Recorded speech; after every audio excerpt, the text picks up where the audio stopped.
வணக்கம் நண்பா. TNSTC latest செய்திகள் செப்டம்பர் 22 வெளியான தகவல். போக்குவரத்து ஊழியர்களுக்கு தீபாவளி போனஸ், ஊதிய ஒப்பந்தம் ஒரே நேரத்தில் பேச்சு நடத்த கோரிக்கை. போக்குவரத்து கழக ஊழியர்களுக்கு தீபாவளி போனஸ் மற்றும் ஊதிய ஒப்பந்தம் தொடர்பாக ஒரே நேரத்தில் பேச்சுவார்த்தை நடத்த வேண்டும் என்ற கோரிக்கை எழுந்துள்ளது.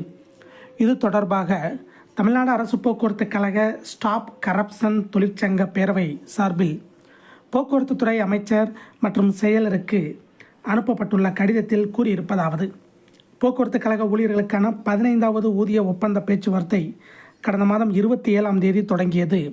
அடுத்தடுத்து தீபாவளி, கிறிஸ்துமஸ், பொங்கல் என பண்டிகைகள் வருகின்றன. நெரிசலை சமாளிக்க வழக்கமான பேருந்துகளோடு கூடுதல் பேருந்துகள் இயக்கப்பட வேண்டிய சூழல் இருக்கிறது. பண்டிகை காலத்தில் பொதுமக்களுக்கு பாதிப்பு ஏற்படுத்திவிடக்கூடாது. எனவே அடுத்த கட்டமாக ஊதிய ஒப்பந்தம், தீபாவளி போனஸ் குறித்த ஒரே நேரத்தில் பேச்சுவார்த்தை நடத்த வேண்டும். இதற்கான தேதியை விரைந்து அறிவிக்க வேண்டும் என்று அதில் கூறப்பட்டுள்ளது. இதை போன்ற போக்குவரத்து துறை அப்டேட்டுகளை உடனுக்குடன் தெரிந்து கொள்ள நம்ம சேனல் சப்ஸ்கிரைப் பண்ணுங்கள், ஷேர் பண்ணுங்கள், லைக் பண்ணுங்கள். நன்றி, வணக்கம்.